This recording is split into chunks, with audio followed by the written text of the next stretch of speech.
إن الحمد لله نحمده ونستعينه ونستغفره ونعوذ بالله من شرور أنفسنا وسيئات أعمالنا من يهده الله فلا مضل له ومن يضلل فلا هادي له وأشهد أن لا إله إلا الله وحده لا شريك له وأشهد أن محمدا عبده ورسوله أما بعد فإن خير الحديث كتاب الله وخير الهدي هدي محمد صلى الله عليه وسلم وشر الأمور محدثاتها وكل محدثة بدعة وكل بدعة ضلالة وكل ضلالة في النار. علماء کرام،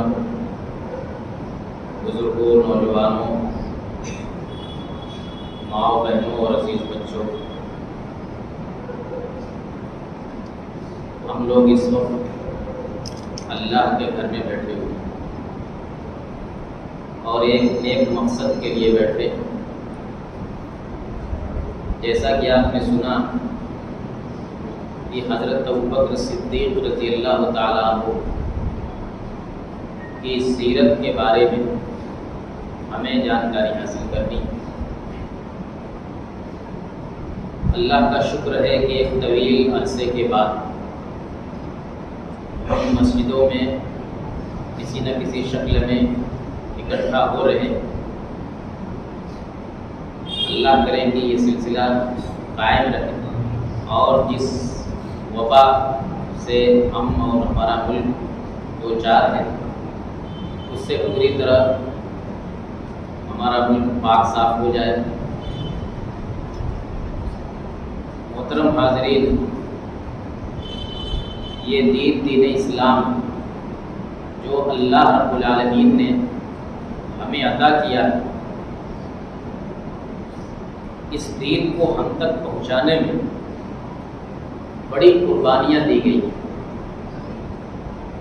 یوں ہی یہ دین ہم تک نہیں پہنچ گیا. اللہ کے رسول جناب محمد الرسول اللہ صلی اللہ علیہ وسلم جب نبی بنائے گئے تھے اور مکے میں آپ نے نبوت کا اعلان کیا تھا تو پورے مکے والے آپ کے دشمن تھے اور لگتا نہیں تھا کہ یہ دین آگے بڑھ پائے گا، یہ دین لوگوں کا پسندیدہ دین بن پائے گا. لیکن سب سے پہلے تو اللہ رب العالمین کا کرم، اس کے ہاتھ میں، بندوں کے دل اس کے ہاتھ میں، توفیق وہ دیتا، خیر کا راستہ وہ کھولتا. تو اس دین پر سب سے پہلے لبیک کہنے والوں میں جو چند شخصیتیں تھیں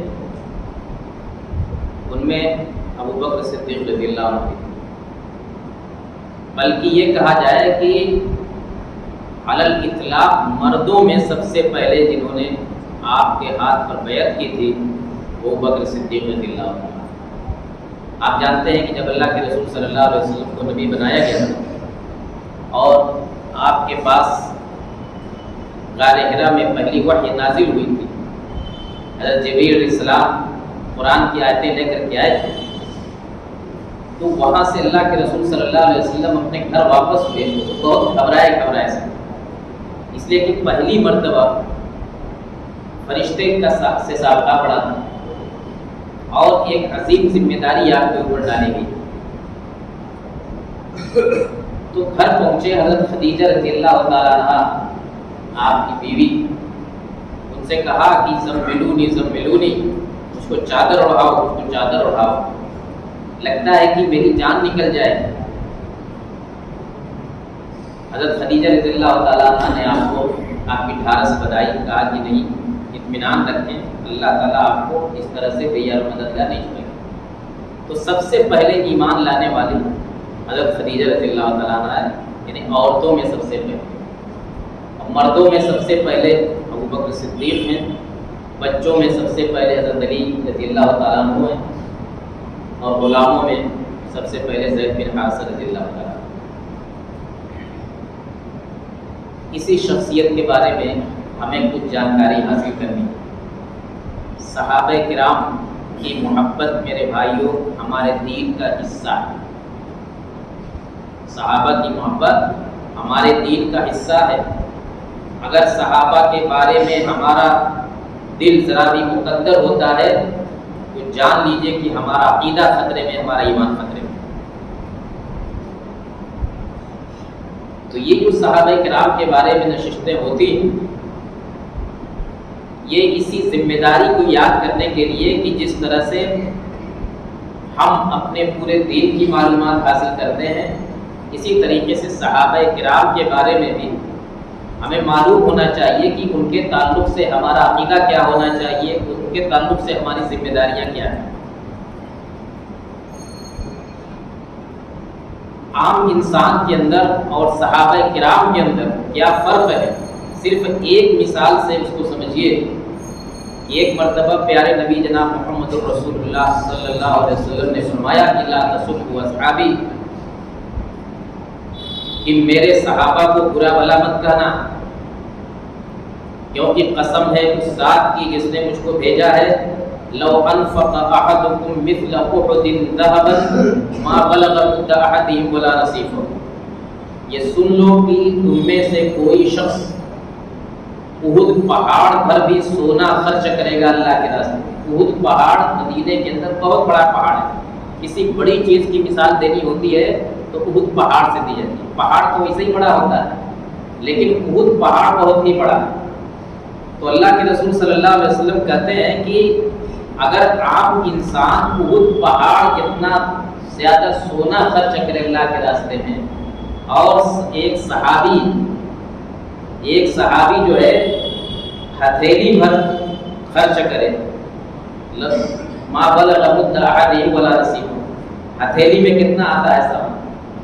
تو کہا کہ ایک ہتھیلی نہیں بلکہ آدھی ہتھیلی بھی صحابی خرچ کرے اور عام انسان احد پہاڑ برابر سونا خرچ کرے تو بھی صحابی کے مرتبے کو نہیں پہنچ سکتا۔ اب اس سے بڑی مثال کیا ہو سکتی ہے صحابہ کرام کے مرتبے کو پہچاننے کے لیے، بتانے کے لیے؟ یہ حضرت ابوبکر صدیق رضی اللہ تعالیٰ عنہ مکے کے اندر ایک عظیم گھرانے میں پیدا ہوئے۔ ان کی تاریخ پیدائش کے بارے میں بتلایا جاتا ہے کہ عام الفیل یعنی مکے کے اندر جو ہاتھی والا واقعہ پیش آیا تھا کہ خانہ کعبہ کو گرانے کے لیے کچھ لوگ ہاتھی لے کر کے آئے تھے، لیکن اللہ تعالیٰ نے اپنے گھر کی حفاظت فرمائی اور سورہ فیل الم تر کیف فعل ربک باصحاب الفیل نازل فرمائی بعد میں۔ تو وہ چونکہ ایک بڑا واقعہ تھا مکے کے اندر، تو اور اس زمانے میں کیلنڈر وغیرہ جاری نہیں ہوا تھا، تو اسی طرح کے واقعات سے لوگ کوئی تاریخیں متعین کرتے تھے۔ تو اللہ کے رسول صلی اللہ علیہ وسلم کی پیدائش اسی سال ہوئی تھی جس سال ہاتھی والا یہ واقعہ پیش آیا تھا، اور اس کے تقریباً 2.5 یا 3 سال بعد حضرت ابوبکر رضی اللہ تعالیٰ عنہ پیدا ہوئے۔ گویا کہ نبی اکرم صلی اللہ علیہ وسلم سے آپ 2.5-3 سال عمر میں چھوٹے تھے، اور آپ کا جو گھرانہ حضرت ابوبکر صدیق رضی اللہ تعالیٰ عنہ کا وہ تیم بن مرہ جو قریشی کی ایک شاخ ہے، قریشی کے گھرانوں میں سے ایک گھرانہ ہے، مشہور گھرانہ، اسی سے آپ کا تعلق تھا۔ اور 6 درجے میں جا کر کے آپ کا سلسلہ نسب نبی اکرم صلی اللہ علیہ وسلم کے سلسلہ نسب سے ملتا ہے، 6 درجے میں جا کر، یعنی 6 پشتوں کے بعد آپ کا اور نبی اکرم صلی اللہ علیہ وسلم کا سلسلہ نسب مل جاتا ہے۔ اس گھرانے میں آپ کی پیدائش ہوئی، اور آپ کی کنیت ابو بکر، کنیت ایک ہوتی ہے، ایک نام ہوتا ہے، کنیت میں بچوں کی طرف نسبت کر کے بچیوں کی طرف نسبت کر کے ابو لگا کر کے جو نام رکھا جاتا ہے اس کو کنیت کہا جاتا ہے. تو یہ ان کی کنیت ہے، ان کا اصل نام عبداللہ ہے. ایسے ان کے والد کی کنیت ابو قحافہ ہے، ان کا اصل نام عثمان ہے. گویا کہ آپ کا نام کیا ہوا؟ عبداللہ بن عثمان. عبداللہ بن عثمان. اب اصل نام دیکھیں گے، یہ کنیت تو ابو بکر ابن ابی قحافہ، لیکن نام ہوا عبداللہ بن عثمان رضی اللہ تعالیٰ. آپ کا لقب اگر دیکھا جائے تو کئی لقب آپ کے لیے منتخب تھے، جن میں سب سے مشہور لقب صدیق تھا. ایک لقب آپ کا عتیق بھی ہے اور ایک لقب اتقا. عتیق کا جو لقب ہے، عتیق کے معنی ہوتا ہے آزاد انسان. اصل میں کئی مرتبہ اللہ کے رسول صلی اللہ علیہ وسلم نے آپ کو مخاطب کر کے کہا تھا کہ انت عتیق اللہ من النار، انت عتیق اللہ من النار، کہ ابو بکر آپ اللہ کے آزاد کردہ ہیں، جہنم سے آپ کو آزاد کر دیا گیا. ہر شخص جانتا ہے کہ حضرت ابو بکر صدیق رضی اللہ تعالیٰ کو عشرہ مبشرہ میں سے، یعنی ان 10 صحابہ میں سے ایک تھے جنہیں جیتے جی اللہ کے نبی صلی اللہ علیہ وسلم نے جنت کی خوشخبری سنا دی. 10 لوگ تو مشہور ہیں اور بھی کچھ صحابہ ہیں، لیکن وہ جو 10 ہیں ان میں سب سے اول نمبر حضرت ابوبکر صدیق رضی اللہ عنہ. تو بہت ساری حدیثیں اس سلسلے میں ہیں، یہ حدیث بھی اسی سلسلے کی ایک کڑی ہے کہ انت عتیق اللہ من النار. تو یہیں سے آپ کا ایک لقب عتیق پڑا، یعنی جہنم سے آزاد. ہر شخص کی خواہش ہوتی ہے کہ اللہ تعالیٰ اسے جہنم سے آزاد کر دے، جنت میں اس کو داخلہ مل جائے. اس سے بڑی آرزو ایک مسلمان کی کیا ہو سکتی ہے؟ اللہ تعالیٰ ہمیں بھی جہنم سے آزاد کر دے، جنت میں داخلے کا مستحق بنا دے. دوسرا لقب آپ کا صدیق ہے.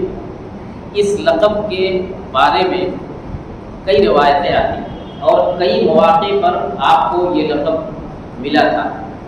صدیق کا معنی کیا ہوتا ہے؟ یہ لفظ صدق سے بنا ہے. صدق کے معنی سچائی، حد درجہ سچے انسان تھے. اوپر سچائی یہ کوئی معمولی صفت نہیں. اگر ہم اپنی ذاتی زندگی کا جائزہ لیں تو ہر شخص اپنے آپ کو پائے گا کہ کہیں نہ کہیں اس سے جھوٹ نکل جاتا ہے احتیاط کے باوجود. لیکن ابوبکر صدیق رضی اللہ تعالیٰ عنہ کا معاملہ یہ تھا کہ حد درجہ سچے تھے. صدیق عربی زبان میں مبالغے کا صیغہ ہے، یعنی انتہا درجے کے سچے آدمی.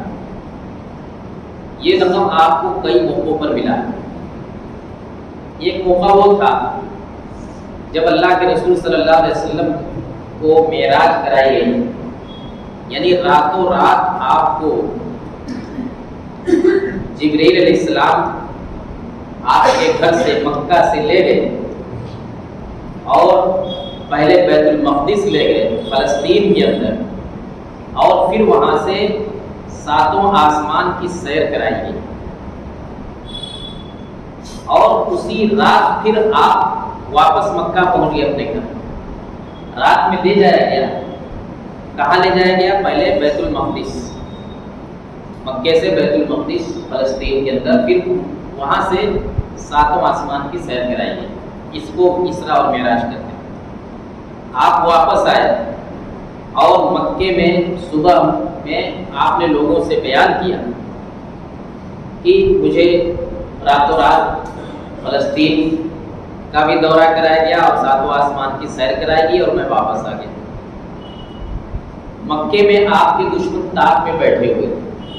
وہ اس طرح کی چیزیں تلاش کرتے تھے کہ جس میں اللہ کے نبی صلی اللہ علیہ وسلم کو جھوٹا ثابت کرنے کا موقع مل جائے. تو جب مشرکین نے سنا کہ محمد یہ کہہ رہے ہیں کہ میں راتوں رات بیت المقدس گیا، 7 آسمان کی سیر کی اور راتوں رات چلا، کہا کہ دیکھو آج پکڑ گئی، آج ان کا جھوٹ پکڑ گیا. کہا کہ ہمارا حال یہ ہے، ایک عام انسان کا حال یہ ہے کہ 1 مہینہ لگتا ہے کہاں جانے میں؟ بیت المقدس جانے میں، اور 1 مہینہ واپس آنے میں لگتا ہے، یعنی 2 مہینے میں ہم لوگ جاتے آتے ہیں. اور یہ راتوں رات گئے اور واپس بھی چلے جائے، اس سے بڑا جھوٹ کیا ہو سکتا ہے؟ بہت سے جو کمزور دل کے مسلمان تھے وہ بھی اس پروپیگنڈے سے متاثر ہوئے اور ان کا ایمان بھی ہل کر کے رہ گیا۔ اللہ کے نبی صلی اللہ علیہ وسلم اس وقت بہت فکر مند ہے،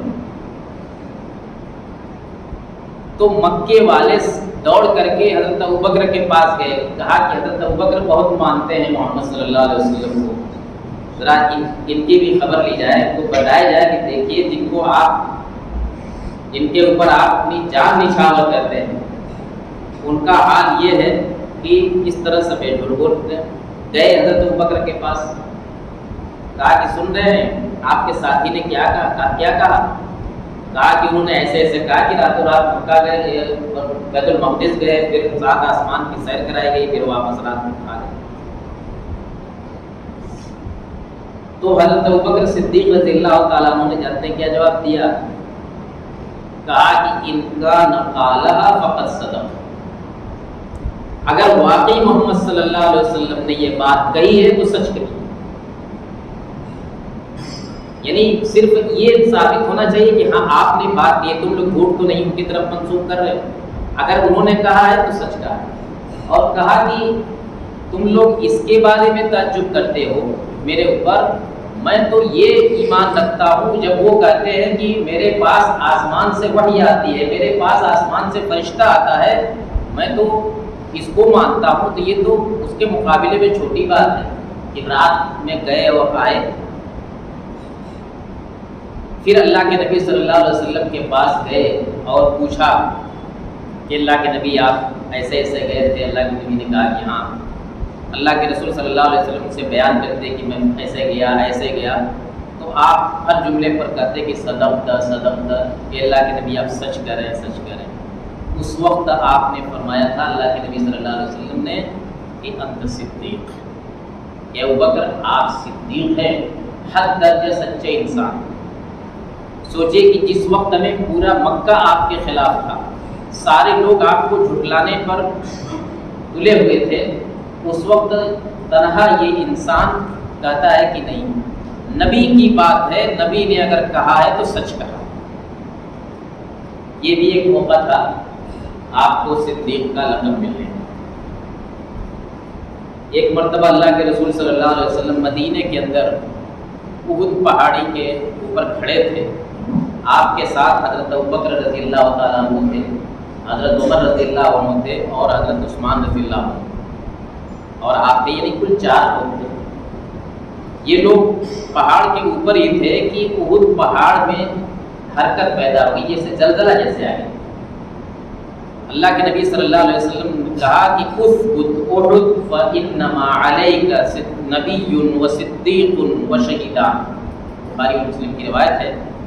کہا کہ اے احد پہاڑ ٹھہر جا، حرکت مت کر، جانتے ہو تیرے اوپر ایک نبی ہے، ایک نبی کھڑا ہے یہاں، ایک صدیق کھڑا ہے اور 2 شہید کھڑے۔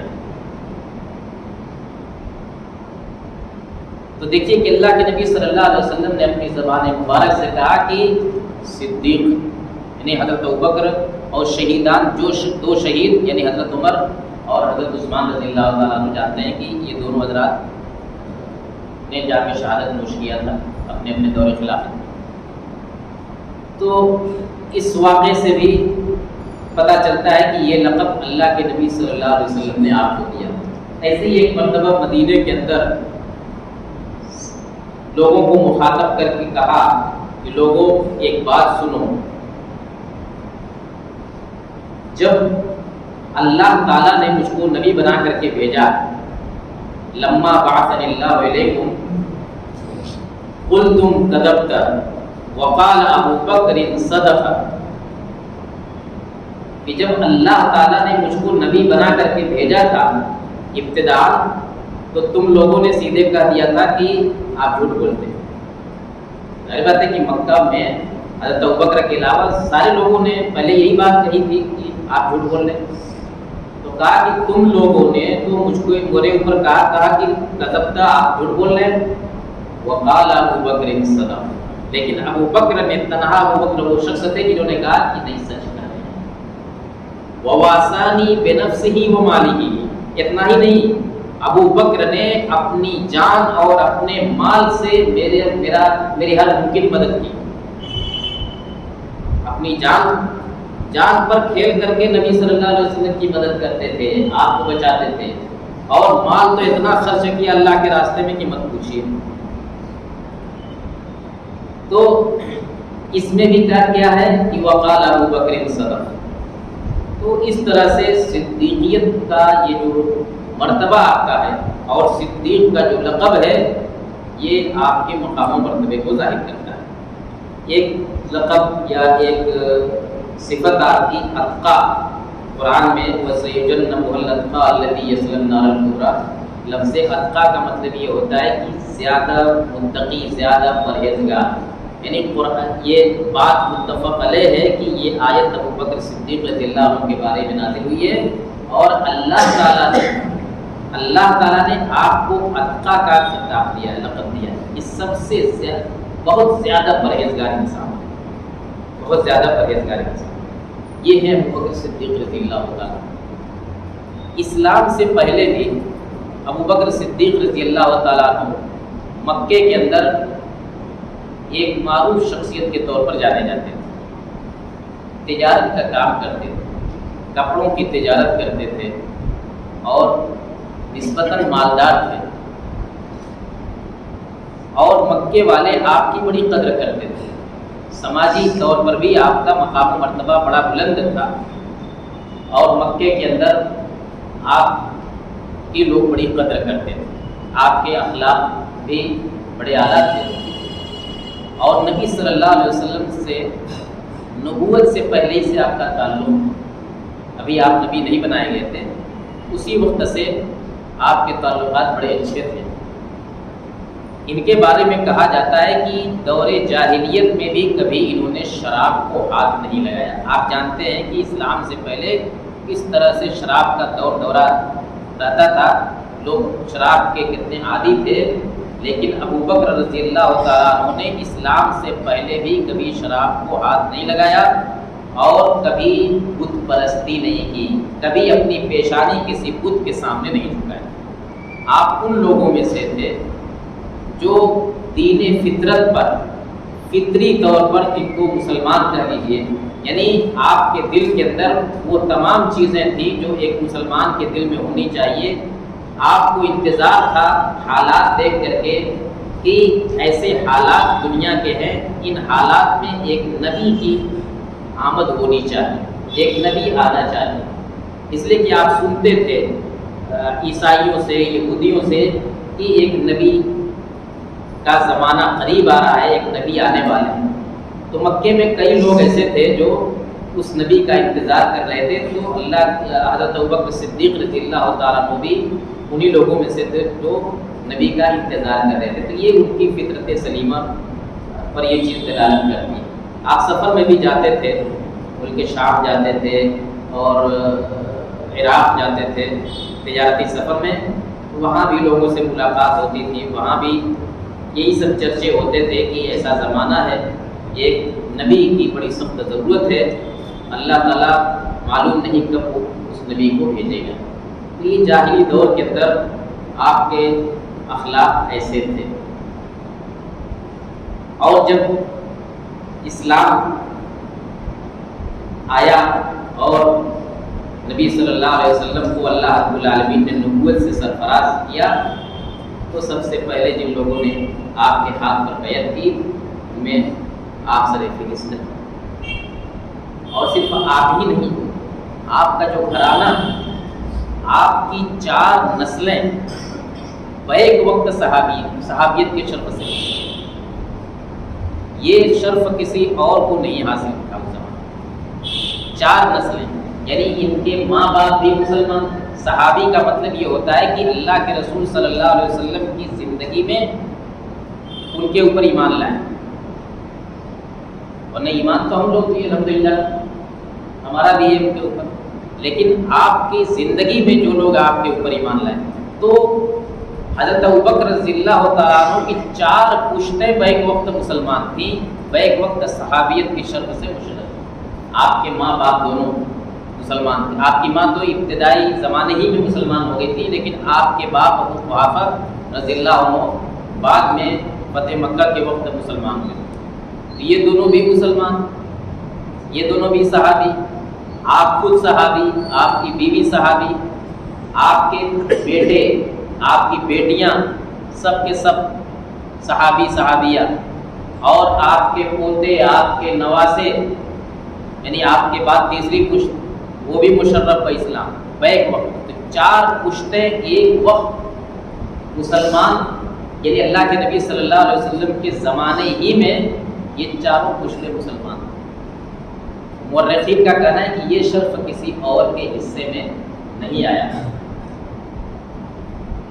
آپ کی نے 4 شادیاں کی تھیں، اور آپ کے 3 بیٹے اور 3 بیٹیاں، 3 بیٹے، ان میں سے ایک کا نام عبداللہ، ایک کا نام عبد الرحمن اور ایک کا نام محمد۔ عبداللہ بن ابو بکر، عبد الرحمن بن ابو بکر اور محمد بن ابو بکر، یہ 3 بیٹے۔ اور بیٹیوں میں آپ جانتے ہیں حضرت عائشہ رضی اللہ تعالیٰ عنہ، حضرت اسماء رضی اللہ تعالیٰ عنہ اور ام کلثوم رضی اللہ تعالیٰ عنہ، یہ 3 بیٹیاں تھیں اور 3 بیٹے، سب کے سب مشرف اسلام۔ حضرت ابوبکر رضی اللہ تعالیٰ عنہ جب اسلام میں داخل ہوئے تو آپ کی زندگی میں بڑے سب موڑ آئے، بڑی آزمائشوں سے دوچار ہوئے۔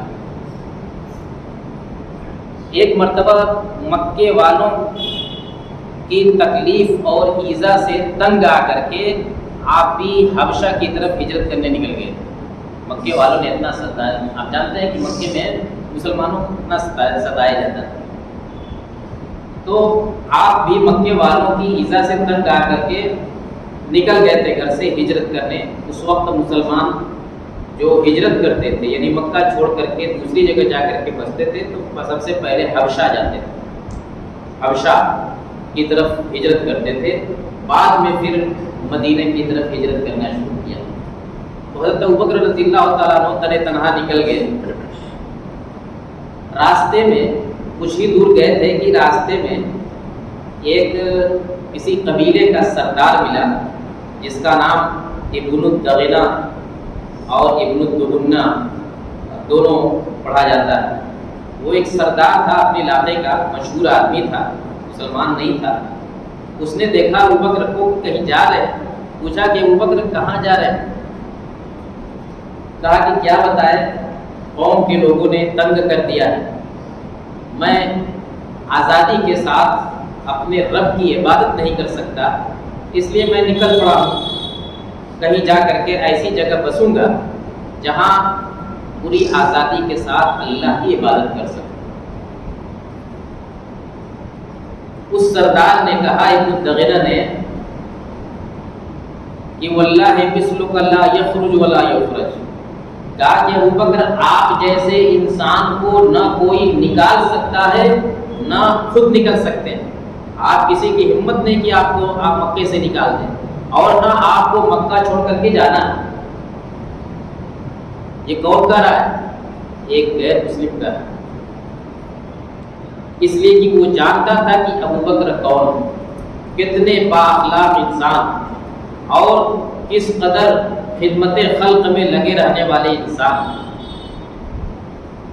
آپ تعجب کریں گے کہ جب حضرت محمد صلی اللہ علیہ وسلم، اللہ کے نبی صلی اللہ علیہ وسلم حضرت خدیجہ رضی اللہ تعالیٰ عنہ کے پاس آئے تھے پہلی وحی کے نزول کے وقت، اور کہا تھا کہ مجھے لگ رہا ہے کہ میری جان نکل جائے گی، اتنا گھبرائے ہوئے تھے، تو حضرت خدیجہ رضی اللہ تعالیٰ عنہ نے جو بات کہی تھی کہ کلا واللہ ما یخزیک اللہ ابدا انک لتصل الرحم وتکسب المعدوم وتقری الضیف وتحمل الکلب وتعین علی نوائب الحق، بخاری وغیرہ کے الفاظ ہیں کہ اللہ کی، حضرت خدیجہ نے نبی صلی اللہ علیہ وسلم کو مخاطب کر کے کہا تھا کہ اللہ کی قسم، اللہ تعالیٰ آپ کو رسوا نہیں ہونے دے گا، اللہ تعالیٰ آپ کو اس طرح سے ضائع نہیں ہونے دے گا. کیوں؟ آپ کے اندر بڑی سماجی خوبیاں پائی جاتی ہیں. آپ صلہ رحمی کرتے ہیں، اپنے رشتہ داروں کو جوڑ کر کے چلتے ہیں. آپ جو ہے ناداروں کو کما کر کے دیتے ہیں. آپ جو ہے بے کسوں کی کمائی کا انتظام کرتے ہیں. آپ مہمانوں کی مہمان نوازی کرتے ہیں. آپ مصیبت کے وقت لوگوں کی مدد کرتے ہیں. یہ سارے اوصاف ایسے ہیں کہ ان کے ہوتے ہوئے اللہ تعالیٰ آپ کو بے یار و مددگار نہیں چھوڑے گا. آپ تعجب کریں گے کہ ٹھیک یہی اوصاف ابن الدغنہ نے ابو بکر رضی اللہ تعالیٰ عنہ کے بارے میں کہا. اس کو کچھ نہیں پتا تھا کہ کوئی محمد صلی اللہ علیہ وسلم کے بارے میں یہی صفتیں بیان کر چکا ہے. لیکن بخاری ہی کی یہ بھی روایت ہے، وہ بھی روایت بخاری کی، یہ بھی روایت بخاری کی کہ ابن الدغنہ نے کہا کہ اے ابو بکر، آپ جو ہے وہ تمام الفاظ انک لتصل الرحیم وتکسب المعدوم وتحمل الکل وتقری السیف وتعین علی نوائب الحق، کہ آپ بے کسوں کی مدد کرتے ہیں، ناداروں کا ساتھ دیتے ہیں، مہمان نوازی کرتے ہیں، صلہ رحمی کرتے ہیں، مصیبت کے وقت کام آتے ہیں. تو آپ جیسے انسان کو کوئی نہ نکال سکتا ہے نہ خود سے نکل کے جا سکتا ہے. تو دیکھیے کہ اللہ کے رسول صلی اللہ علیہ وسلم کے اندر جو اوصاف حمیدہ پائے جاتے تھے، جو نیک صفتیں پائی جاتی تھیں، وہی نیک صفتیں حضرت ابوبکر صدیق رضی اللہ تعالیٰ عنہ کے اندر بھی پائی جاتی. تو ابن الدغنہ نے کہا کہ آپ نہیں جا سکتے، آپ کو مکہ چھوڑ کے نہیں جانا ہے، آپ ہمارے ساتھ چلیے، مکہ واپس چلیے، اور میں آپ کو پناہ دیتا ہوں، آپ میری پناہ میں رہیے گا. کسی کو ہمت نہیں کہ آپ کے اوپر انگلی اٹھا دیں. ابوبکر کو لے کر کے آئے مکہ، قریش کے لوگوں کو اکٹھا کیا، کہا کہ یہ کیا ہو رہا ہے؟ ابوبکر جیسا انسان، پھر وہاں ابوبکر رضی اللہ عنہ کی یہ صفات گنائے. کہا کہ ایسے ایسے انسان کو آپ لوگ نکال رہے ہیں، ہرگز نہیں ان کو نکلنے دیا جائے گا. میری پناہ میں یہ مکے کے اندر رہیں گے، کسی کی ہمت نہیں کہ ان کو ان کی طرف انگلی اٹھا دیں. میں پناہ دیتا ہوں. اور میرے بھائیوں، اس زمانے میں جو عربوں کے اندر جو خاص صفتیں پائی جاتی تھیں، ان میں سے یہ ہے کہ اگر ایک انسان کسی کو پناہ دے دیتا تھا تو سب لوگ اس کی رعایت کرتے تھے، کوئی پھر اس سے چھیڑ چھاڑ نہیں کرتا. مکے والوں نے کہا کہ ٹھیک ہے، اگر آپ پناہ لے رہے ہیں، آپ پناہ دے رہے ہیں، وہ ذمہ داری لے رہے ہیں، تو ہم یہ ذمہ داری آپ کو دے رہے ہیں. لیکن ایک بات ہم ایک شرط رکھنا چاہتے ہیں. اس کا کیا شرط ہے؟ کہا کہ یہ ابوبکر جب قرآن پڑھتے ہیں، اپنے گھر کے اندر جب قرآن پڑھتے ہیں، رات میں تہجد کی نماز پڑھتے ہیں، تو ان کی قرآن پڑھنے کی آواز سن کر کے ہماری عورتیں، ہمارے بچے سب جا کر کے وہی جمع ہو جاتے ہیں. اتنا متاثر ہوتے ہیں ان کی قرآن پڑھنے کی آواز سن کر کے کہ سب ارد گرد ان کے گھر کے ارد گرد اکٹھا ہو جاتے ہیں.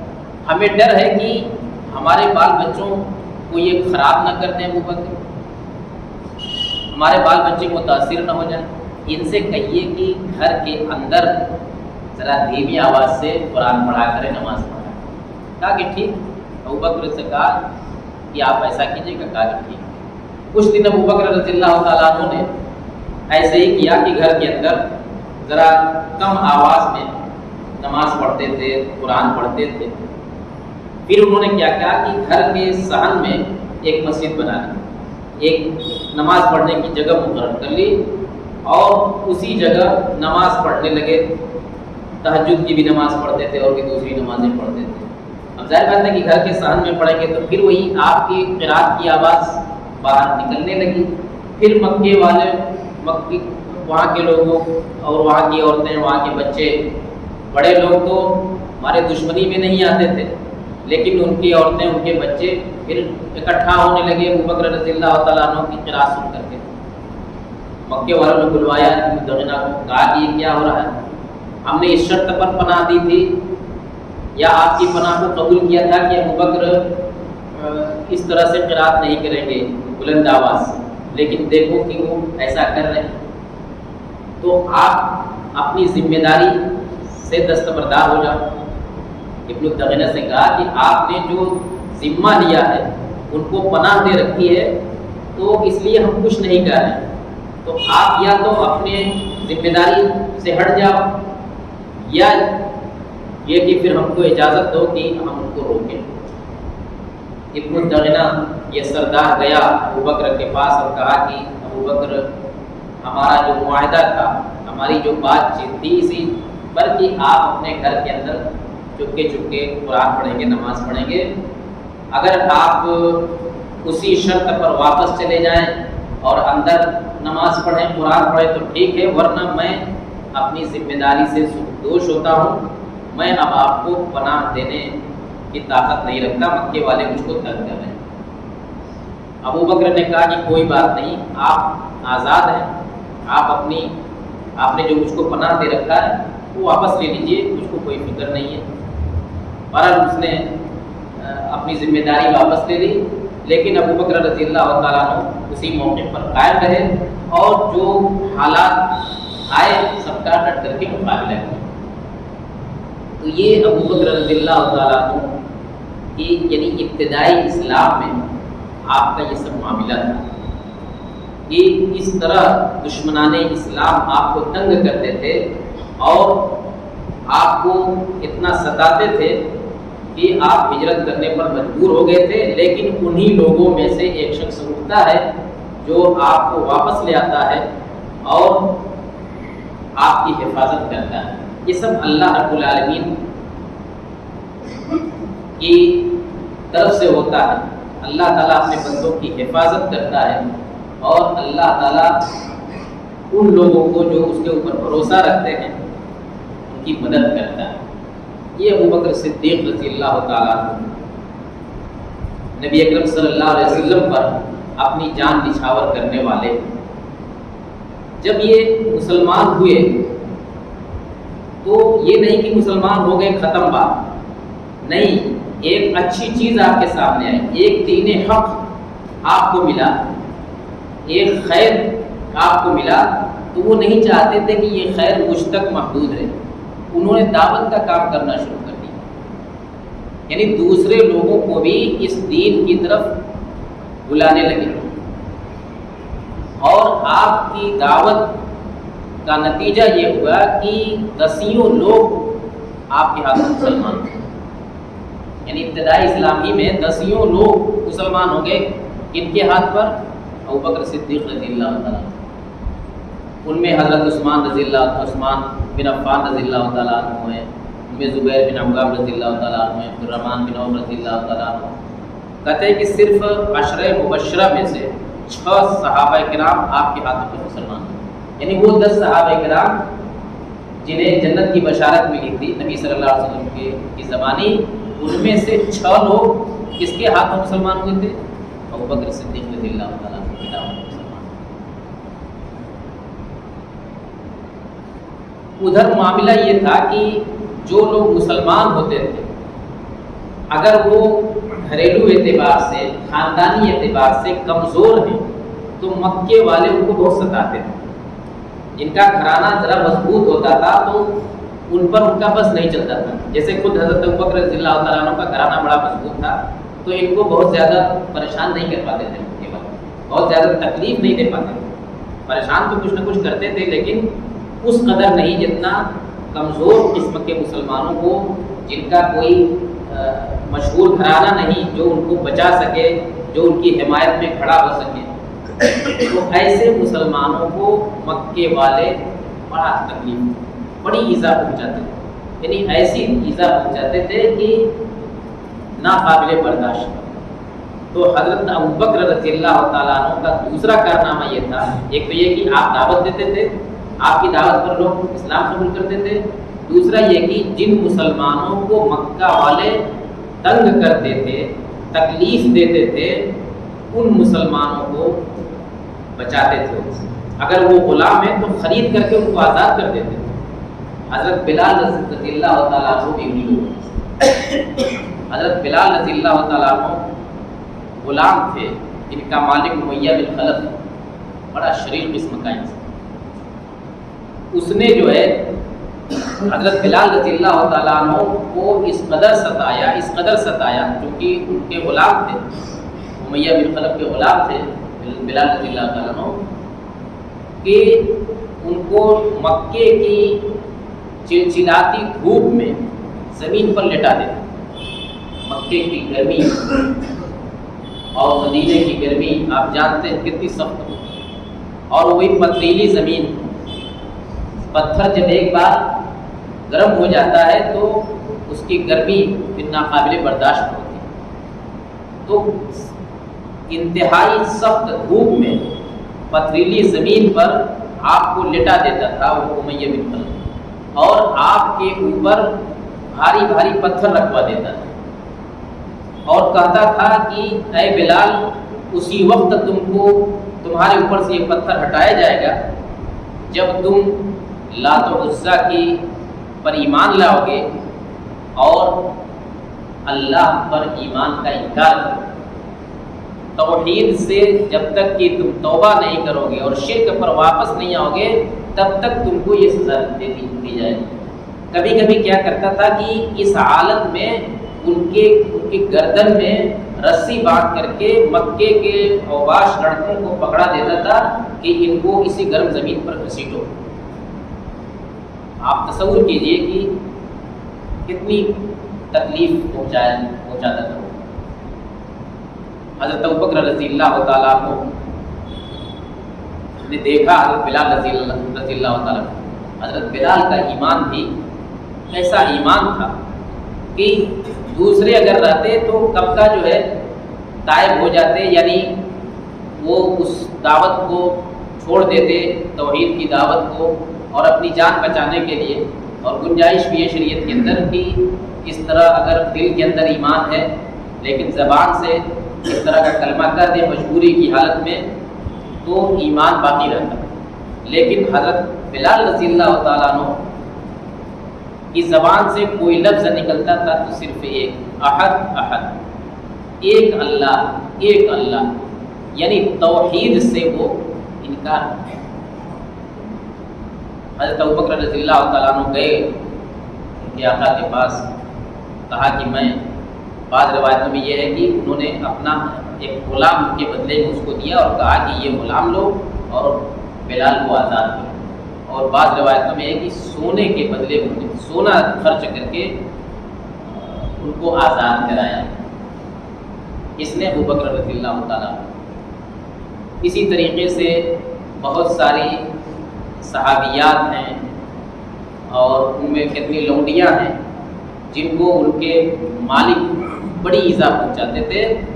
سب کو حضرت ابوبکر رضی اللہ تعالیٰ عنہ خرید کر کے آزاد کیا. ان کے باپ جو ابھی اسلام نہیں لائے تھے وہ قحافہ، انہوں نے ایک مرتبہ کہا کہ ابوبکر آپ تو ایسے کمزوروں کو آزاد کرتے اس سے کیا فائدہ، ارے ذرا طاقتور غلاموں کو آزاد کیجیے کہ وہ بعد میں آپ کے کام آئیں، کسی کو کوئی ضرورت پڑے تو آپ کے ساتھ کھڑے ہو سکیں. یہ کیا ہے کمزوروں کو مجبوروں کو آپ خرید کر کے آزاد کر رہے ہیں. ابوبکر رضی اللہ تعالیٰ عنہ نے کہا کہ میں کسی اپنے ذاتی مقصد کے لیے نہیں آزاد کر رہا ہوں، میں اللہ کے واسطے آزاد کر رہا ہوں ان لوگوں کو اور اس مصیبت سے بچانے کے لیے آزاد کر رہا ہوں. مفسرین کہتے ہیں کہ اسی موقع پر یہ آیت نازل ہوئی تھی وَسَيُجَنَّبُهَا الْأَتْقَى الَّذِي يُؤْتِي مَالَهُ يَتَزَكَّى وَمَا لِأَحَدٍ عِندَهُ مِن نِّعْمَةٍ تُجْزَىٰ إِلَّا ابْتِغَاءَ وَجْهِ رَبِّهِ الْأَعْلَىٰ وَلَسَوْفَ يَرْضَىٰ. کہ جہنم سے اس پرہیزگار انسان کو بچایا جائے گا جو اپنا مال خرچ کر رہا ہے مال کی صفائی کے لیے. الذی یؤتی مالہ یتزکیٰ وما لأحد عنده من نعمۃ تجزیٰ، اس کے اوپر کسی کا احسان نہیں ہے جو اس احسان کا وہ بدلہ دے رہا ہے. الا ابتغاء وجہ رب الاعلیٰ، صرف اللہ رب العالمین کی خوشنودی کے لیے وہ اپنا مال خرچ کر رہا ہے اور اللہ رب العالمین ولسوف یرضیٰ ان سے راضی ہو کر کے رہے گا. تو اس طرح سے بے کسوں کو اور مجبوروں کو خرید کر کے وہ آزاد کراتے تھے اور جو غلام نہیں ہوتے تھے ان کے لیے بھی آزادی کا اور ان کو تکلیف سے بچانے کا انتظام کرتے تھے. یہ ابوبکر صدیق رضی اللہ تعالیٰ. میرے بھائیوں، ان کے فضائل اور مناقب کتنے ہیں کہ اس طرح کی دسیوں نشستیں نہ کریں. ہجرت کے موقع پر صرف یاد کیجئے کہ جب اللہ کے رسول صلی اللہ علیہ وسلم ہجرت کر کے مدینہ جانے کا پروگرام آپ نے بنایا، اور آپ جانتے ہیں کہ صحابہ کرام اکثر ہجرت کر چکے تھے، کچھ لوگ حبشہ ہجرت کیے تھے، بعد میں مدینہ کی طرف ہجرت کی۔ اللہ کے رسول صلی اللہ علیہ وسلم کو ابھی اجازت نہیں ملی تھی ہجرت کرنے کی اللہ کی طرف سے۔ ایک مرتبہ حضرت ابوبکر نے اجازت طلب کی کہ اللہ کے رسول میں بھی ہجرت کر جاؤں۔ آپ نے کہا کہ رک جاؤ ذرا، میں بھی انتظار کر رہا ہوں اللہ کی طرف سے۔ اچھا، حضرت ابوبکر کے دل میں بھی یہ بات تھی کہ اللہ کے رسول صلی اللہ علیہ وسلم ہی کے ساتھ میں ہجرت کروں تاکہ آپ کے ساتھ ساتھ رہوں، آپ کی حفاظت کروں۔ تو جب انہوں نے یہ اجازت آپ سے طلب کی کہ کیا میں ہجرت کر لوں، تو اللہ کے رسول نے کہا کہ ذرا رک جائے، میں انتظار کر رہا ہوں کہ اللہ کی طرف سے مجھے اجازت مل جائے۔ جب اللہ تعالیٰ کی طرف سے اجازت ملی ہجرت کرنے کی، تو نبی اکرم صلی اللہ علیہ وسلم سیدھے حضرت ابوبکر کے گھر پہنچے۔ حضرت عائشہ رضی اللہ تعالیٰ عنہ فرماتی ہیں کہ اللہ کے رسول صلی اللہ علیہ وسلم ہمارے گھر آنا جانا بہت رہتا تھا، صبح شام تو ہمیشہ آتے تھے، لیکن جس دن آپ کو ہجرت کی اجازت ملی اس دن عین دوپہر میں جبکہ سخت دھوپ تھی، اس وقت نبی صلی اللہ علیہ وسلم ہمارے گھر آئے، تشریف لے آئے، اور وہ بھی سر ڈھانک کر کے، چہرہ چھپا کر کے آپ آئے احتیاط کی وجہ سے۔ آپ جانتے تھے کہ ہجرت میں کتنے خطرات کا سامنا ہوگا، تو بڑے احتیاط سے کام لیں۔ یہ نہیں کہ چلو اللہ کے راستے میں نکلنا ہے تو ہلاک کر کے نکلو، نہیں، احتیاط بھی ضروری ہے۔ تو حضرت عائشہ کہتی ہیں کہ دوپہر کے وقت اللہ کے رسول کبھی نہیں آتے تھے ہمارے یہاں، اس دن دوپہر کے وقت آئے، اور وہ بھی اپنے سر کے اوپر رومال ڈال کر کے آئے۔ حضرت ابوبکر رضی اللہ تعالیٰ عنہ سمجھ گئے کہ ضرور کوئی اہم بات ہے، اس لیے اللہ کے رسول اس وقت تشریف لائے۔ اللہ کے رسول گھر میں گئے، حضرت عائشہ تھی اور حضرت اسماء تھی، یہی دونوں کمرے میں تھے۔ اللہ کے رسول صلی اللہ علیہ وسلم نے کہا کہ اس کمرے کو خالی کرائیے، گویا کہ کچھ راز کی باتیں کرنی ہے۔ اللہ کے رسول نے، حضرت ابوبکر نے کہا کہ یہ دونوں ہماری بچیاں ہی ہیں، وہ دونوں مسلمان ہو چکی تھیں، کہا کہ اللہ کے رسول یہ آپ ہی کے گھر کی طرح ہے، حضرت عائشہ سے آپ کا نکاح بھی ہو چکا تھا، تو کہا کہ آپ ہی کے گھر کے لوگ، کہا کہ ٹھیک ہے کوئی بات نہیں۔ کہا کہ ابوبکر مجھ کو اجازت مل گئی ہے۔ حضرت ابوبکر نے کہا کہ اللہ کے رسول مجھے بھی ساتھ میں لے چلیں۔ اللہ کے رسول نے کہا کہ آپ کو بھی چلنا ہے۔ حضرت ابوبکر رضی اللہ تعالیٰ عنہ خوشی کے مارے رو دیے۔ کون سی خوشی؟ کہ نبی کے ساتھ ہجرت کے سفر پہ جانا، اس لیے کہ بڑے دن سے یہ تمنا لیے ہوئے تھے۔ حضرت عائشہ کہتی ہیں کہ میں نے اپنی زندگی میں کبھی کسی کو خوشی میں روتے ہوئے نہیں دیکھا۔ خوشی میں بھی لوگ روتے ہیں نا، لیکن حضرت عائشہ کہتی ہے کہ میں نے اپنی زندگی میں کسی کو خوشی میں روتے ہوئے نہیں دیکھا تھا۔ دیکھا تو اپنے باپ کو دیکھا، اور کب دیکھا کہ جب نبی صلی اللہ علیہ وسلم نے یہ خوشخبری سنائی کہ آپ کو بھی ہمارے ساتھ ہجرت کے سفر میں چلنا ہے۔ آپ کا پورا گھرانہ اس ہجرت میں اس کا بڑا رول ہے۔ حضرت ابوبکر رضی اللہ تعالیٰ عنہ پہلے سے 2 اونٹنی پال کر کے ان کو کھلا پلا رہے تھے، اسی تیاری میں کہ جب ہجرت کی اجازت ملے گی تو 1 اونٹنی میرے لیے اور 1 اونٹنی نبی صلی اللہ علیہ وسلم کے لیے۔ فوراً پیش کر دیا کہ اللہ کے نبی میں نے 2 اونٹنیاں پال رکھی ہیں، وہ اسی مقصد کے لیے، یہ اونٹنی آپ کے لیے۔ اللہ کے رسول نے کہا کہ مجھے قبول ہے لیکن قیمت کے ساتھ، پیسہ دوں گا میں، پیسہ میری طرف سے رہے گا، میں اس کو قبول کرتا ہوں۔ بات طے ہو گئی، اور یہ ہوا کہ آج رات میں نکلنا۔ اللہ کے رسول پھر اپنے گھر واپس چلے گئے، اور رات کے اندھیرے میں جب مکے کے اندر سناٹا ہو گیا، اس لیے کہ بڑا خطرے والا سفر تھا، مکے والے طاق میں لگے تھے۔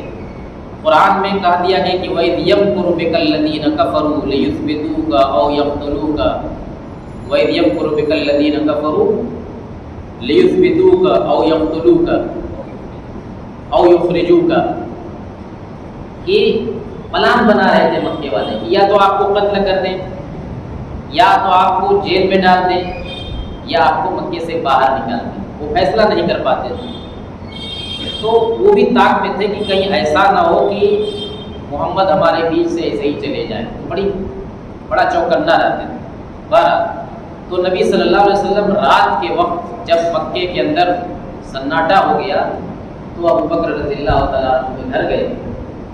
ادھر حضرت عائشہ اور حضرت اسماء رضی اللہ تعالیٰ عنہما پوری تیاری کر رہی تھی، سامان سفر، کچھ کھانے پینے کا سامان ایک جھولے میں رکھا حضرت اسماء نے، اور اس جھولے کا منہ باندھنے کے لیے کوئی ڈوری نہیں تھی ان کے پاس۔ انہوں نے فوراً اپنا ازار بند کھولا اور اس کو دو حصے اس کے کیے، ایک حصے سے پھر اپنا وہ باندھ لیا ازار، اور ایک حصے سے اس جھولے کا منہ باندھ دیا۔ تو گویا کہ آپ نے اپنے ازار بند کو دو حصے میں تقسیم کر دیا۔ تو اسی وقت اللہ کے نبی صلی اللہ علیہ وسلم نے ان کو ذات النطاقین کا نام رکھ دیا کہ دو ازار بند والی، دو کمر بند والی عورت۔ بتایا جاتا ہے کہ اس رات اللہ کے نبی صلی اللہ علیہ وسلم حضرت ابوبکر کے گھر سے نکلے تو گھر کے پچھلے دروازے سے نکلے۔ دیکھیے یہ سب احتیاطی پہلو، کہ مین دروازے سے نہیں نکلے بلکہ پیچھے کے دروازے سے نکلے تاکہ کوئی دیکھ نہ پائے، اور رات کی تنہائی میں اور رات کی تاریکی میں نکلے۔ اور جب نکلے تو کدھر گئے؟ سیدھے مدینے کے راستے پر نہیں چلے گئے، بلکہ بالکل اپوزٹ راستہ آپ نے پکڑا۔ مثلا گھر سے نکلنے کے بعد اگر مدینہ ادھر ہے تو ادھر نہیں گئے، بلکہ ٹھیک اس کے مخالف سمت گئے۔ کس لیے؟ یہ بھی ایک احتیاط کے طور پر، اس لیے کہ آپ جانتے تھے کہ مشرکین کو جب معلوم ہوگا کہ محمد صلی اللہ علیہ وسلم مکہ چھوڑ چکے ہیں تو وہ جانتے ہیں کہ کہاں جانے والے، مدینہ ہی جائیں گے، تو وہ نکلیں گے تو سیدھے اسی راستے پر تلاش میں نکلیں گے۔ تو نبی صلی اللہ علیہ وسلم اس راستے پر نہیں گئے بلکہ اس کے مخالف سمت گئے، اور جا کر کے غار حرا کے اندر، غار ثور کے اندر، جبل ثور کے اندر ایک پہاڑ ہے مکے کے اندر، اس کے ایک غار میں آپ حضرت ابوبکر رضی اللہ تعالیٰ عنہ کو لے کر کے اس میں تین دن تک رہے۔ جب غار کے دہانے پر پہنچے، پہاڑ کے غار کے دہانے پر پہنچے تو حضرت ابوبکر صدیق رضی اللہ عنہ نے کہا کہ اللہ کے نبی آپ رک گئے، میں اندر پہلے جاتا ہوں، دیکھ لوں کہ سب کچھ ٹھیک ٹھاک ہے، کہیں کوئی موذی جانور تو نہیں، کہیں کوئی خطرے کی چیز تو نہیں۔ گئے، سب صفائی کر کے اور ہر چیز دیکھ کر کے واپس آئے اور کہا کہ اللہ کے نبی آپ تشریف لے آئے۔ آپ گئے، آرام کرنے لگے وہاں پر۔ ادھر پوری تیاری، حضرت ابوبکر کا پورا گھرانہ لگا ہوا تھا۔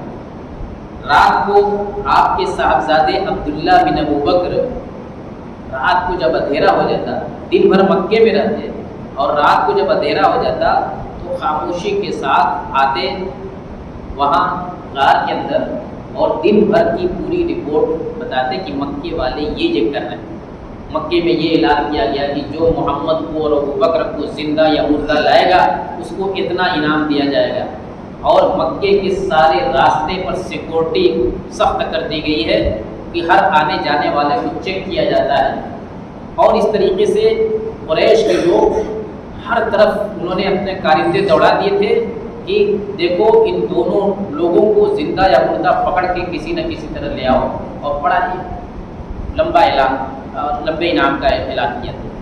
تو عبداللہ بن ابوبکر دن بھر مکے میں یہ سب سنتے تھے اور خاموشی کے ساتھ رات میں آتے تھے، پوری خبر دیتے تھے، پھر رات کے آخری حصے میں صبح ہونے سے پہلے وہاں سے نکل کر چلے جاتے تھے۔ مکے والوں کو پتہ بھی نہیں چلتا تھا کہ عبداللہ کیا کرتے ہیں۔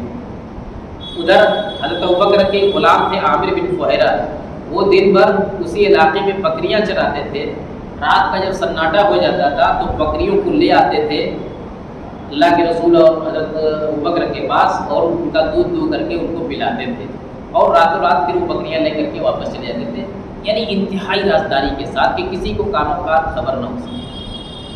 ادھر مکے کا حال یہ تھا کہ جب مکے والوں کو، قریش کے لوگوں کو، وہاں کے سرداروں کو پتہ چلا صبح میں کہ یہ دونوں حضرات تو مکہ چھوڑ کر کے نکل چکے ہیں، تو بڑے تیش میں آئے،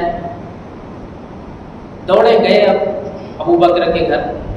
پہلے تو آئے نبی صلی اللہ علیہ وسلم کے گھر، وہاں نہیں ملے، ابو بکر کے یہاں گئے، دروازہ کھٹکھٹایا، حضرت اسماء رضی اللہ تعالیٰ عنہا نکلی، پوچھا کہ تمہارے باپ کہاں ہیں؟ ابو بکر کہاں ہے؟ حضرت اسماء نے کہا کہ مجھے کیا پتا کہ کہاں۔ کہتے ہیں کہ ابو جہل بھی تھا وہاں، اس نے ایک زوردار تماچا لگایا حضرت اسماء رضی اللہ تعالیٰ عنہ کو کہ وہ کہتی ہے کہ اس کی وجہ سے میرے کان کی بالی ٹوٹ کر کے زمین پر گر گئی، اتنا غصے میں اس نے مارا تھا۔ یہ قربانی بھی یاد رکھی جائے گی حضرت اسماء رضی اللہ تعالیٰ عنہ۔ انہوں نے صاف انکار کر دیا، کہا کہ مجھے کیا پتا کہ وہ کہاں اس وقت گئے، کہیں گئے۔ اور حضرت اسماء یہ تھوڑی کہ جھوٹ بولے، ان کو کیا پتا تھا کہ یہ لوگ ادھر کو گئے، اس راستے پر گئے، کہاں ہیں اس وقت؟ کہا کہ مجھے نہیں معلوم۔ تو اس نے بڑا تیز اس کو تماچا مارا۔ تو رات میں یہ ہوتا تھا کہ حضرت عبداللہ بن ابو بکر پوری امداد لے کر کے جاتے تھے، ان کے غلام عامر بن فہیرہ ان کو دودھ پلاتے تھے، اور وہاں غار کے اندر حال یہ تھا کہ ایک مرتبہ مکے والے تلاش کرتے کرتے اس غار کے دہانے تک پہنچ گئے، بہت قریب پہنچ گئے، اتنی قریب پہنچ گئے کہ حضرت ابوبکر رضی اللہ تعالیٰ عنہ کہتے ہیں کہ اے اللہ کے نبی، اگر انہوں نے صرف آنکھ سے نیچے یعنی سر جھکا دیا، سر جھکا کر کے بھی دیکھ لیں گے تو ہم کو پکڑ لیں گے۔ لو ابصر احدهم تحت قدميه لو نظر احدهم تحت قدميه لابصر، اگر صرف نگاہ نیچے کر کے دیکھیں تو ہم کو پکڑ لیں گے۔ حضرت ابوبکر رضی اللہ تعالیٰ عنہ کو اپنی فکر نہیں تھی، کس کی فکر تھی؟ اللہ کے رسول صلی اللہ علیہ وسلم۔ وہ کہتے تھے کہ اللہ کے رسول، آپ کو اگر کچھ ہو گیا پورا دین ختم ہو جائے گا، میرا کیا ہے، میں تو ایک عام انسان ہوں۔ آپ سوچئے کہ حضرت ابوبکر رضی اللہ تعالیٰ عنہ کو معلوم تھا کہ جس سفر میں ہم نکل رہے ہیں کتنے خطرات سے بھرا ہوا سفر ہے۔ آپ کو معلوم تھا کہ اگر مکے والے ہم کو پکڑ لیے تو قتل کے علاوہ اور کوئی سزا نہیں دیں گے، لیکن نکلے اس سفر میں، کس لیے نکلے؟ دین کے واسطے نکلے، اسلام کے واسطے نکلے، نبی کے واسطے نکلے۔ تو جب قریش کے لوگ وہاں پہنچ گئے، غار کے دروازے تک پہنچ گئے، دہانے تک پہنچ گئے، تو حضرت ابوبکر گھبرائے، اپنے لیے نہیں گھبرائے، نبی کے لیے گھبرائے۔ کہا کہ اگر صرف نیچے نگاہ کر لیں تو ہم پکڑ جائیں گے۔ اللہ کے رسول نے کہا کہ یا ابا بکر ما ظنک باثنین اللہ ثالثہما، ابو بکر ایسے دو لوگوں کے بارے میں تمہارا کیا خیال ہے جن میں تیسرا اللہ تعالیٰ ہے؟ ایمان دیکھیے، کہا کہ ہم لوگ یہاں دو نہیں ہیں، تین ہیں، اور تیسرا کون ہے؟ اللہ تعالیٰ ہے، یعنی اللہ کی نصرت اور مدد ہمارے ساتھ ہے، ہم یہاں پر بے یار و مددگار نہیں ہیں۔ قرآن نے اس بات کی صراحت کی کہ الا تنصروه فقد نصره الله اذ اخرجه الذين كفروا ثاني اثنين اذ هما في الغار اذ يقول لصاحبه لا تحزن ان الله معنا، کہ سن لو اگر تم اس رسول کی مدد نہیں کرو گے تو اللہ نے ان کی مدد کر دی ہے۔ جب کافروں نے ان کو مکے سے نکال دیا تھا، اذ اخرجه الذين كفروا ثاني اثنين، دو میں سے یہ دوسرے تھے، نبی دو میں سے دوسرے تھے، اور ایک اور کون تھا؟ حضرت ابوبکر تھے۔ اذ ہما فی الغار، جب یہ دونوں غار کے اندر تھے، اذ یقول لصاحبہ، جب یہ نبی اپنے ساتھی سے کہہ رہے تھے کہ لا تحزن، غم مت کیجیے، ان اللہ معنا، اللہ ہمارے ساتھ۔ اپنے کس ساتھی سے کہہ رہے تھے؟ ابوبکر سے کہہ رہے تھے۔ صاحب، بہت سارے مورخین نے، سیرت نگاروں نے لفظ صاحب کو بھی حضرت ابوبکر کے لقب میں شمار کیا ہے کہ یہ لقب اللہ تعالیٰ نے دیا ہے، صاحب کا لقب، کہ اے نبی، وہ نبی اپنے ساتھی سے، صاحب کے من ہوتا ہے ساتھی، اپنے ساتھی سے کہہ رہے تھے کہ غم مت کرو، اللہ ہمارے ساتھ ہے۔ تو سوچئے کہ یہ شرف کسی اور انسان کو حاصل ہوا کہ اس غار کے اندر جب اللہ کے نبی فرما رہے ہیں کہ ہمارے ساتھ اللہ ہے، کوئی تیسرا وہاں نہیں تھا۔ تیسرا اگر تھا تو اللہ تعالیٰ تھا، اس کی مدد تھی، اس کی تائید تھی۔ کہا کہ ابوبکر غم نہ کریں، اللہ ہمارے ساتھ۔ پھر 3 دن کے بعد جب معاملہ تھوڑا دھیما ہوا اور مکے والے تقریباً مایوس ہو گئے، حالانکہ پورے طور پر مایوس نہیں ہوئے تھے، جن لوگوں کو لگایا تھا وہ اپنی کوشش میں تھے، لیکن اللہ کے رسول صلی اللہ علیہ وسلم 3 دن کے بعد انہوں نے راستے کی رہنمائی کے لیے ایک شخص کو بھی اجرت پر مقرر کر رکھا تھا، کرائے پر۔ وہ اگرچہ غیر مسلم تھا مگر امانتدار تھا، عبداللہ بن ریقب۔ اس کو پہلے ہی مکے کے اندر 2 اونٹنیاں اس کے حوالے کر دی گئی تھی کہ 3 دن کے بعد تم ان اونٹنیوں کو لے کر کے فلاں جگہ آنا اور پھر ہم کو محفوظ راستے سے مدینے لے چلنا ہے۔ تو وہ 3 دن کے بعد دونوں اونٹنیاں لے کر کے آیا اور وہاں سے یہ دونوں حضرات اونٹنیوں پر سوار ہو کر کے مدینے کے راستے پر چلے، اور وہ بھی مدینے کا جو عام راستہ ہے اس راستے پر نہیں بلکہ تھوڑا کنارے دوسرے راستوں سے گئے۔ اس راستے کی بھی بڑی تفصیل ہے، حضرت ابوبکر رضی اللہ تعالیٰ عنہ برابر آپ کی خدمت کرتے رہے۔ کوئی راستے میں پوچھتا ابوبکر سے کہ یہ کون ہے، نبی صلی اللہ علیہ وسلم کے بارے میں، تو کہتے تھے کہ رجل یہدینی السبیل، کہہ رہے یہ ایک آدمی ہے جو ہمیں راستہ دکھلاتے ہیں۔ تو راستہ دکھلانے کے لیے لوگ کسی کو لے کے جاتے ہیں، تو بظاہر تو ابوبکر یہ کہتے تھے کہ رجل یہدینی السبیل، ہم کو راستہ دکھنا، کیونکہ حفاظت کرنی تھی نا نبی صلی اللہ علیہ وسلم، کہ اگر آپ کہہ دیتے کہ یہ محمد صلی اللہ علیہ وسلم ہے تو راز فاش ہو جاتا، اور جو لوگ آپ کو تلاش کر رہے تھے کہ آپ کو زندہ یا مردہ لے کر کے جائیں مکے میں، تو وہ کامیاب ہو جاتے۔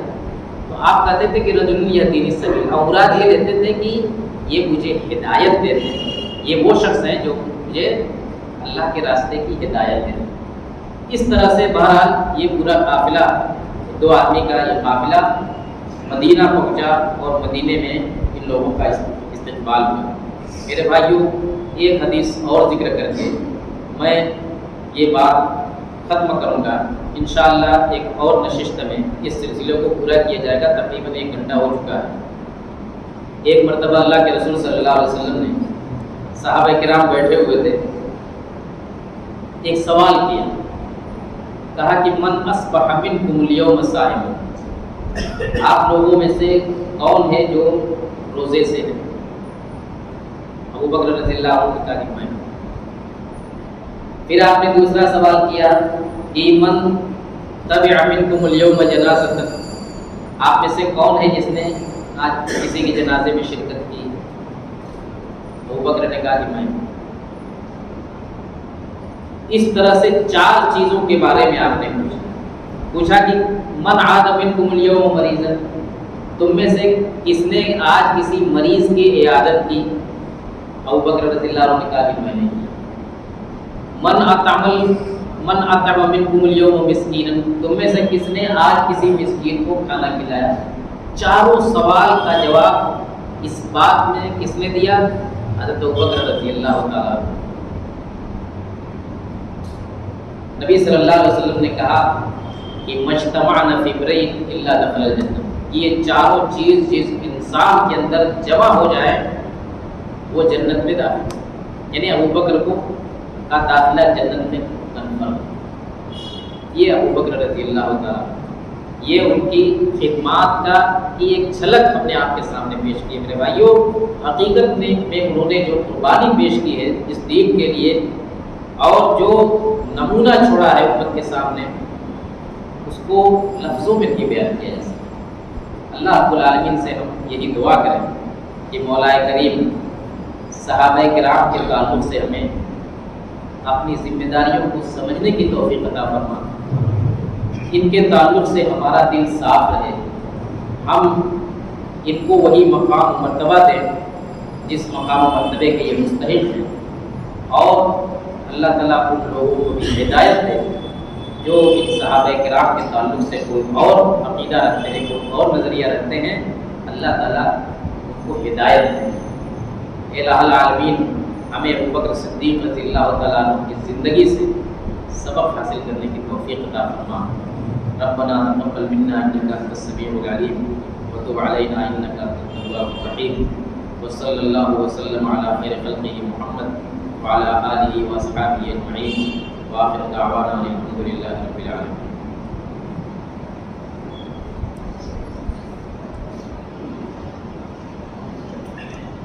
اللہ تبارک تعالیٰ شیخ محترم کو جزائے خیر سے نوازے۔ اس سلسلے کی دوسری نشست انشاءاللہ ابو صدیق رضی اللہ تعالیٰ عنہ کی سیرت پر ہی ہوگی۔ جلدی آپ لوگوں کے سامنے تاریخ کا اعلان آئے گا بذریعہ اتحاد، اور شیخ محترم بھی اس سلسلے کو پورا کریں گے۔ آپ حضرات کے خصوصی طور سے شیخ محترم کے شکریہ کے ساتھ آج کی اس نشست کے اختتام کا اعلان کیا جاتا ہے۔ والسلام علیکم ورحمۃ اللہ وبرکاتہ۔